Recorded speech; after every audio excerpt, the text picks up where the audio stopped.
మగువల మనసు దోచే అద్భుతమైన రంగులు, సరికొత్త డిజైన్లతో మీ సిరిమల్లె చీరలు. పిల్లలకి పళ్ళు రావడంతో పాటు దాంతో అనేక సమస్యలు కూడా వస్తూ ఉంటాయి. అసలు పిల్లలకి మనం చిన్నప్పటి నుంచి వాడే టూత్ పేస్ట్ కావచ్చు, tooth powder, brush, tongue cleaner విషయంలో కూడా ఎంతో కేర్‌ఫుల్‌గా ఉండాలి. ప్రస్తుతం నాతో పాటు ఉన్నారు కాస్మెటిక్ సర్జన్ డాక్టర్ సంస్కృతి గారు. వారితో మాట్లాడదాం. నమస్తే డాక్టర్ గారు. నమస్తే అండి. అసలు పిల్లలకి ఏ ఏజ్‌లో పళ్ళొస్తాయి? కొంతమందికి లేట్ అవుతూ ఉంటాయి కదా! కరెక్ట్ ఏజ్ ఏదంటారు? సో పిల్లలకి అకార్డింగ్ టు బుక్స్ అనేది 6-7 మధ్యలో కింద లోవర్ టీత్ అనేది ఊడి పర్మనెంట్ టీత్ వస్తాయి. 7-8 అప్పర్ టీత్ అనేది జరుగుతూ ఉంటుంది. బట్ ఇది ఒక్కొక్కళ్ళకి ఒక్కొక్క ఫేజ్ లో ఉంటుందండి. ఈ మధ్య కాలంలో ఏంటంటే కొంచెం ఎర్లీగానే, ఇప్పుడు మనం ఎర్లీ ప్యూబర్టీ ఇష్యూ ఎలా చూస్తున్నామో ఎర్లీగా టీత్ ఎరప్షన్ కూడా చూస్తున్నాము. ఓకే. ఒక 5 ఇయర్స్కి 4.5 5 ఇయర్స్కి కూడా అంటే కొన్నిసార్లు ఫాల్ అవుతారు పిల్లలు, కింద పడతారు, దెబ్బ తగిలి పన్ను అనేది కదులుతుంది కదా, అప్పుడు తొందరగా కొంచెం ఊడిపోతుంది. బట్ దాని అది ఎరప్ట్ అయ్యేది మాత్రం ఎప్పుడు ఫామ్ అవుతుందో కింద పర్మనెంట్ అప్పుడే ఎరప్ట్ అవుతుంది. సో ఒక్కొక్కరికి ఒక్కొక్క ఏజ్ 6-7 నుంచి స్టార్ట్ చేసుకుంటే 12 వరకు మనకి ఫేజ్ ఉంటుందండి. ఈ ఫేజ్ ని మనం మిక్స్డ్ డెంటిషన్ పీరియడ్ అంటాము. అంటే పాలపళ్ళు మొత్తం పాలపళ్ళు ఉండకుండా కొన్ని పాలపళ్ళు, కొన్ని పర్మనెంట్ పళ్ళు ఉంటాయి. పాలపళ్ళు ఊడుతూ పర్మనెంట్ టీత్ వస్తూ ఉండే డెవలప్మెంటల్ స్టేజ్ ఇది. 12-13 తర్వాత అన్ని పర్మనెంట్ పళ్ళే ఉంటాయి. పిల్లలకి బ్రష్ చేయడం అనేది మనం ఏ ఏజ్ నుంచి అలవాటు చేయాలి? టంగ్ క్లీన్ ఎలా చేయాల్సి ఉంటుంది వాళ్ళకి? పసి పిల్లలప్పటి నుంచి, మదర్ మిల్క్ తాగుతున్నప్పటి నుంచి మనం పిల్లలకి నోరు అనేది కడుగుతూ ఉండాలి. ఓకే. యాజ్ అ మదర్ మనం ఒక వేలుకి మంచి మస్లిన్ క్లాత్ చుట్టుకొని కానీ, అబ్రాడ్లో అయితే ఇట్లా బ్రష్ దొరుకుతుంది. ఓకే. గమ్ ప్యాడ్స్, పసిపిల్లలకి పళ్ళు ఉండవు కాబట్టి గమ్ ప్యాడ్స్ ఉంటాయి. వాటిని మంచిగా మసాజ్ చేసి టంగ్ అనేది క్లీన్ చేసి వాటర్ తీసి స్పిచ్ చేసి, వాటర్తోనే ప్లెయిన్ వాటర్ తోటి అలా కడుగుతూ అలవాటు చేస్తూ ఉండాలి. మనమే చేయాలి. మెల్లగా వాళ్ళకి టీత్ వచ్చాక బ్రష్ ఇంట్రడ్యూస్ చేసి బ్రష్ మీద పేస్ట్ వేసి ఓన్లీ బ్రషింగ్ చేసినా పర్వాలేదు. గాగ్లింగ్, బ్రషింగ్ చేసి మళ్ళీ వాటర్ తీసుకుని గాగల్ చేయొచ్చు. మెల్లగా వన్స్ వాళ్ళకి యూనో పుక్లించడం అవన్నీ అలవాటైనప్పుడు అప్పుడు మంచి ఫ్లోరిడేటెడ్ టూత్ పేస్ట్ తీసుకొని వాళ్ళకి బ్రష్ చేపియాలి. ఫ్లోరైడ్ ఉన్న టూత్ పేస్ట్ ఎక్కువ వాళ్ళు పుక్లించడం ఎందుకు అలవాటు అవ్వాలి అంటున్నానంటే, ఫ్లోరైడ్ ఉన్న టూత్ పేస్ట్ని వాళ్ళు మింగితే బాడీలో ఫ్లోరైడ్ కంటెంట్ ఎక్కువైపోతుంది కాబట్టి ఆ స్టేజ్ వచ్చే వరకు ఓకే నీట్గా బ్రష్ చేసి, ఫ్లోరైడ్ ఉన్న టూత్పేస్ట్ ఎందుకు వాడాలి అంటే పిల్లలు ఏది పడితే అది తింటారు, షుగర్స్ తింటారు, క్యాండీస్ తింటారు, అవన్నీ పళ్ళ మీద నిలుస్తాయి. అందుకని ఫ్లోరైడ్ ఉన్న టూత్పేస్ట్ అయితే క్యావిటీ ఫామ్ అవ్వకుండా ఒక లేయర్ ఫామ్ చేస్తుంది పంటి మీద. మన న్యాచురల్ టీత్ మీద కాల్షియంతో పాటు రియాక్ట్ అయ్యి ఫ్లోరైడ్ ఒక లేయర్ ఫామ్ చేసి దాన్ని బ్యాక్టీరియా ఇంటర్వ్యూన్ చేయడానికి చాలా కష్టం. అలా ఫాలో అవుతే కనుక ఫ్లోరిడేటెడ్ టూత్పేస్ట్ తోటి కంపల్సరీ బ్రషింగ్ చేసి టంగ్ క్లీన్ చేయాలి పిల్లలకి. డాక్టర్ గారు, ఒక ఫ్యామిలీలో పిల్లలున్నా సరే పెద్దవాళ్ళు ఏ టూత్ పేస్ట్ వాడితే పిల్లలు కూడా అదే వాడుతూ ఉంటారు. ఈవెన్ టూత్ పౌడర్స్ కూడా వాళ్ళ కోసం ఏమన్నా స్పెషల్ కంపెనీస్ వాడితే మంచిదంటారా? 100%. నేను ఒక పలానా కంపెనీని ప్రమోట్ చేయను కానివ్వండి, అసలు టూత్ పౌడర్ ఎవరు వాడకూడదు. టూత్ పౌడర్తో మీరు ఎప్పుడైనా మీ వెండి సామాన్ కడుక్కుని ఉంటే అదంతా ఆ లేయర్ అంతా ఆక్సిడైజ్ అయిందంతా వెళ్ళిపోయి చక్కగా మెరుస్తూ ఉంటుంది.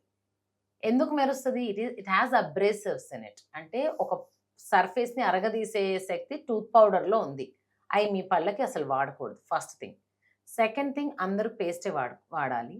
పేస్ట్లో కూడా ఒక్కొక్క పర్టికులర్ ఇండివిజువల్కి, ఇప్పుడు ఒకళ్ళకి గమ్ ప్రాబ్లం ఉంది, గమ్ ప్రాబ్లం ఉన్న వాళ్ళు గమ్ ఫ్రెండ్లీ, గమ్ కేర్ ఉన్న టూత్ పేస్ట్ వాడుకోవాలి. సెన్సిటివిటీ ఉన్న వాళ్ళు సెన్సిటివిటీ డీసెన్సిటైజింగ్ టూత్ పేస్ట్ వాడుకోవాలి. ఏ ప్రాబ్లం లేని వాళ్ళు నార్మల్ ఫ్లోరైడ్ ఉన్న టూత్ పేస్ట్ వాడాలి.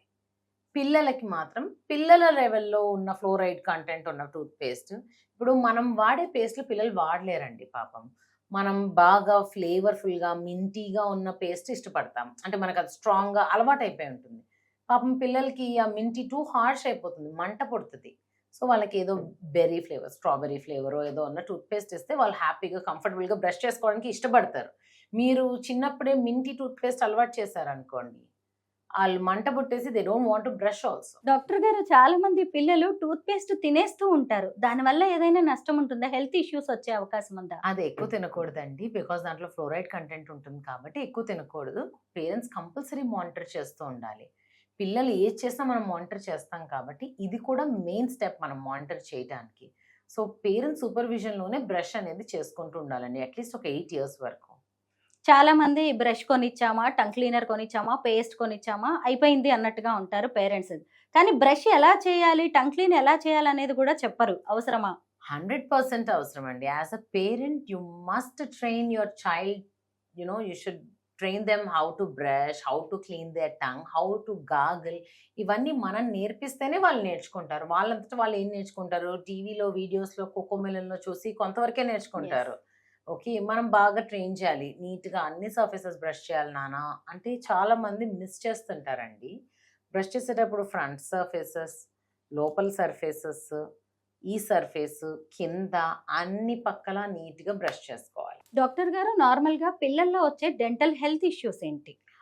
పిల్లల్లో మల్టిపుల్ డెంటల్ హెల్త్ ఇష్యూస్ ఉంటాయండి. ఫస్ట్ మెయిన్ వచ్చేసి క్యావిటీస్. క్యావిటీస్ పిల్లలకి ఎక్కువ ఎందుకు వస్తాయి అంటే పిల్లలు క్యాండీస్ తింటారు, షుగర్స్ తింటారు. ఇప్పుడు చిప్స్ తిన్నారనుకోండి, చిప్స్ కూడా క్యావిటీయే అవుతుంది. ఓకే. ఎందుకు అంటే చిప్స్‌లో కూడా షుగర్ ఉంటుంది. ఆ షుగర్ కూడా క్యావిటీ అవుతది. స్టార్చ్ ఉంటుందండి. స్టార్చ్ షుగర్‌గా కన్వర్ట్ అవుతుంది. దాని మీద బ్యాక్టీరియాలు కూర్చుంటే అది క్యావిటీయే అవుతది. సో, వాళ్ళు ఈ తినే మోస్ట్ ఆఫ్ ది ఫుడ్ మనం ఇచ్చే ఫుడ్‌లో మొత్తం క్యావిటీ కాజింగ్ స్టార్చెస్ ఎక్కువ ఉంటాయి కాబట్టి క్యావిటీస్ అనేవి ఎక్కువ జరుగుతూ ఉంటాయి. మీరు పిల్లల్ని ఫ్రీక్వెంట్‌గా డెంటిస్ట్ దగ్గర తీసుకెళ్ళి చిన్న క్యావిటీ ఉన్న రోజే ఫిల్లింగ్ చేపిచ్చేసేయాలి. అది మళ్ళా నరం వరకెళ్ళి రూట్ కెనాల్ అయ్యి దాని మీద క్యాప్ పెట్టుకొని అంతవరకు వెయిట్ చేయకూడదు. ఫస్ట్ అండ్ పిల్లల పళ్ళు సైజ్ చాలా చిన్నగుంటుంది. ఇవాళ క్యావిటీ వచ్చిందంటే వితిన్ నియర్ ఫ్యూచర్ అది రూట్ కెనాల్‌కి వెళ్ళే ఛాన్స్ ఉంటుంది. పెద్దవాళ్ళకి అలా కాదు. మనకి 2, 3 లేయర్స్ పెద్ద పెద్దగా ఉంటాయి. టైం కూడా పడతది. పిల్లలకి అలా కాదు. వాళ్ళకి ఇమ్మీడియేట్‌గానే క్యావిటీ నరం వరకు వెళ్ళిపోతుంది. సో, మీరు క్యావిటీ, బ్లాక్ స్పాట్ ఏదైనా చూస్తే ఇమ్మీడియేట్‌లీ తీసుకెళ్ళాలి. పిల్లలకి పళ్ళు ఊడిపోయి వచ్చే ఏజ్ ఏది? ఆడపిల్లల్లో గాని, మగ పిల్లల్లో డిఫరెంట్‌గా ఉంటుందా ఏజ్ గ్రూప్? ఇప్పుడు మామూలుగా అయితే 6-7 అండి. ఇవాళ రేపు అందరికీ కొంచెం ముందుగానే జరుగుతున్నాయి. ఎర్లీ ప్యూబర్టీ లాగా ఇది కూడా ఎర్లీగా జరుగుతుంది. 5-6 నుంచి, 4-5 నుంచి కూడా టీత్ ఊడిపోయి డెవలప్ అయ్యేదానికి ఛాన్సెస్ ఉన్నాయి. ఈ మధ్యన ఇదైతే చాలా ఎక్కువ చూస్తున్నాం ఫ్రీక్వెంట్‌గా. అందరికీ ఒక 1 ఇయర్ ముందుకే షిఫ్ట్ అయిపోయింది. కొంతమంది పెద్దవాళ్ళు చెప్తూ ఉన్నారు, తొందరగా పళ్ళు ఊడిపోయాయి అనుకోండి, ముసలోళ్ళు అయ్యాక కూడా తొందరగా ఊడిపోతాయి అలాంటి ఛాన్స్ ఉంటుంది అని. నిజంగా అలా జరుగుతుందా? అసలు ముసలోళ్ళు అయిపోయాక పళ్ళు ఊడాలనే రూల్ ఏం లేదండి అసలు.